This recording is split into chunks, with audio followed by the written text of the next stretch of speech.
gimana kabar hari ini? Semoga sehat, luar biasa, dan semangat selalu ya. Kali ini aku bakal ngebahas intisari dari buku The Psychology of Money. Jadi hari ini kita bakal ngulik 3 hal penting atau intisari dari buku The Psychology of Money karyanya Morgan Housel. Pasti pernah banget dapat pertanyaan bahwa apa ya investasi yang paling cepat? Gimana caranya kita buy in the dip baru sell to the moon? Artinya adalah beli pada saat saham itu rendah atau murah banget harganya dan jual ketika harga saham itu tinggi, atau berlaku di investasi manapun untuk meraih profit atau keuntungan.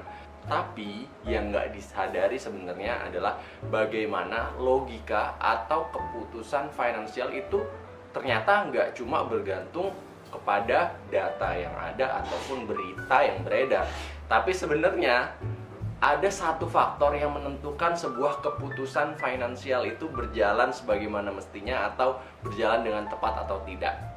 Ya, bener banget. Faktor tersebut adalah manusia. Kita manusia kadang dipenuhi oleh optimisme, pesimisme, rasa iri, dan banyak sekali emosi yang juga ternyata menentukan bagaimana cara kita mengambil keputusan dalam investasi dan keputusan finansial lainnya. Selamat datang di Bacain Lagi.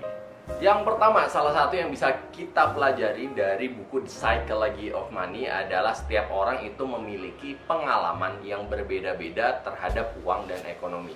Ini juga diceritakan melalui kisah dari John F. Kennedy, salah satu presiden Amerika Serikat yang mencalonkan diri pada tahun 1960. Pada saat itu beliau mendapat pertanyaan bahwa apa yang terjadi kepada Anda dan keluarga pada saat Great Depression. Itu Great Depression adalah krisis ekonomi yang terjadi karena diakibatkan oleh jatuhnya harga saham atau jatuhnya pasar saham pada tahun 1929. Ternyata jawabannya mengejutkan. Mungkin kalian pikir bahwa ekonomiku juga ikut berubah seperti sebagian besar orang Amerika, tapi ternyata jawaban beliau adalah mengejutkan, di mana John F. Kennedy bilang bahwa kekayaannya justru bertambah 10 tahun kemudian, di mana dari 1929 di 1939 dia memiliki lebih banyak pembantu rumah tangga dan juga rumah yang lebih besar. Ini menyatakan bahwa beliau memiliki pengalaman yang berbeda dibanding sebagian orang yang mengalami juga kejatuhan akibat jatuhnya harga pasar. Setiap orang memiliki pengalaman terhadap uang dan ekonomi. Ini juga ditunjukkan pada saat anak-anak orang kaya yang dulu lahir pada saat inflasi yang tinggi dengan anak-anak orang kaya yang dilahirkan pada saat inflasi stabil. Artinya dia memandang uang itu secara berbeda. Nah, dari cerita-cerita tersebut, di sini kebanyakan manusia menganggap bahwa kita tahu nih cara dunia bekerja, cara uang bekerja, tapi pada realitanya adalah kita hanya tahu kejadian ekonomi pada saat waktu kita hidup.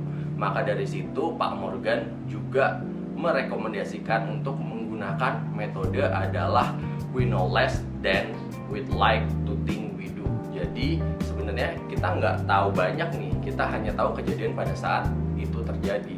Ada baiknya adalah kita berinvestasi dulu terhadap diri sendiri, banyakin belajar, karena itu adalah cara terbaik untuk mengelola dan mengetahui sebenarnya psikologi uang itu bagaimana. Yang kedua, ini juga salah satu intisari yang penting banget dari buku The Psychology of Money karyanya Pak Morgan adalah rasa iri membuat kamu gegabah. Tentunya teman-teman mikir kalau misalnya di Amerika kan itu menggunakan sistem ekonomi yang kapitalis. Artinya kalau di sini diceritakan bahwa kapitalisme itu bisa menyebabkan 2 hal. Yang pertama adalah kekayaan dan yang kedua adalah rasa iri. Ini juga diceritakan dalam bukunya Pak Morgan, di mana bahwa seorang rookie pemain bisbol Amerika Serikat digaji $500.000 selama setahun. Wah, itu juga sudah banyak banget, itu lebih dari 5 miliar ya kalau dirupiahkan. Tapi ketika dia masuk ke tim pro, di mana ada juga seorang pemain bisbol yang terkenal namanya adalah Mike, digaji dengan $36 juta setahun. Bayangin, si Rocky ini ketika masuk ke klub barunya tentu akan menimbulkan rasa iri dengan pemain profesional yang digaji lebih banyak dari beliau. Tapi sebenarnya mengacu kepada ekonomi Amerika, kalau si pemain rookie player atau pemain baru ini yang digaji 500 US dollar dalam setahun itu juga sudah dikategorikan sebagai orang yang memiliki ekonomi rata-rata atau bahkan di atas rata-rata di Amerika. Sama seperti yang superstar atau yang profesional yang digaji 36 juta setahun, kalau dibandingkan dengan pialang saham dengan gaji 360 juta dolar setahun, pasti akan menimbulkan rasa iri hati. Dan secara tidak langsung mereka ingin uang atau kekayaannya menyaingi si kompetitor. Nah, dari sini ada juga peristiwa yang diceritakan oleh Pak Morgan tentang seseorang bernama Rajat Gupta, di mana beliau adalah seseorang yang pekerja keras berasal dari India yang menaiki puncak kepegawaian dari bawah banget hingga menjadi CEO dari perusahaan McKinsey dan pensiun pada tahun 2007 dengan total kekayaan lebih dari 100 juta US dollar. Bayangin aja, dengan uang segitu kamu bisa beli apa aja yang kamu mau. Tahun 2008 Rajat Gupta itu menjabat sebagai Dewan Direksi dari Goldman Sachs. Nah, pada tahun itu Warren Buffett ingin berinvestasi sebanyak 5 miliar US dollar. Mendengar berita itu, Rajat Gupta sebenarnya ini sudah kaya banget nih, yang sebelumnya punya kekayaan 100 juta US dollar. Tapi mendengar berita tersebut, dia ingin meraup kekayaan lebih lagi. Bahkan kalau dihitung-hitung sudah lebih dari 1 juta dolar dengan cara membeli saham dari Goldman Sachs sebelum diinformasikan ke publik. Nah, pada akhirnya waktu berjalan dan ada sebuah investigasi yang menyatakan bahwa si Rajat Gupta ini melakukan pelanggaran.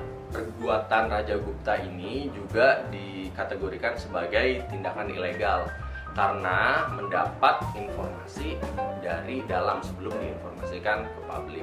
Singkat cerita, akhirnya beliau diinvestigasi dan dinyatakan bersalah dan akhirnya mendekam di penjara. Poin-poin yang bisa kita petik adalah rasa iri itu membuat kamu gabah. Bayangin nih, kalau misalnya di suatu meja makan kamu disediain semua makanan yang lezat banget.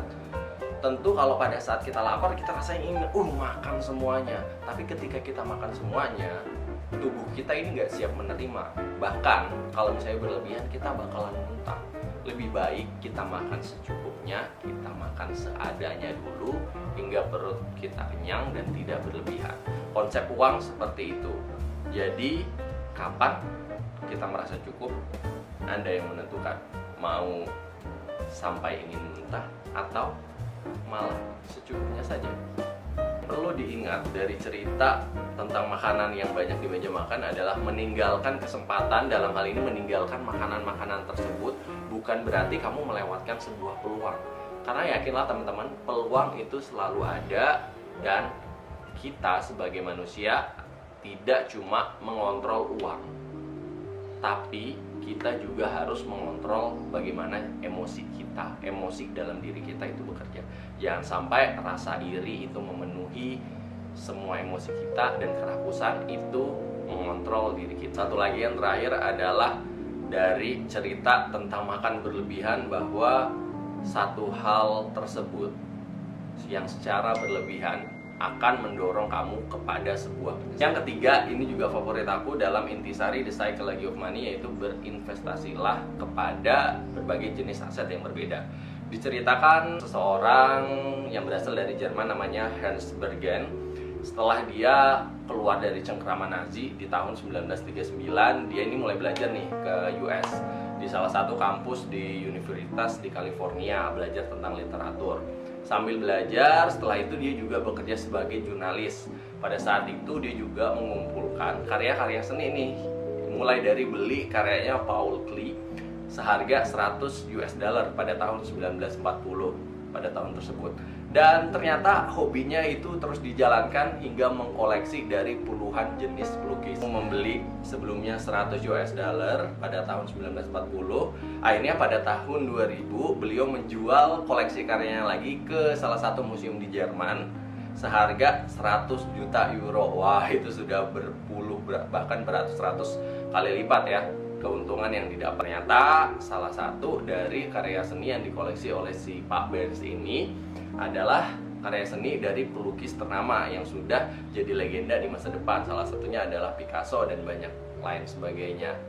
Ini juga mengajarkan kita bahwa kita menjadikan koleksi seni itu sebagai aset. Gak cuma koleksi seni, tapi teman-teman juga bisa mengukur resikonya di mana. Mungkin bisa jadi di saham, atau bisa jadi di barang antik, properti, dan lain sebagainya.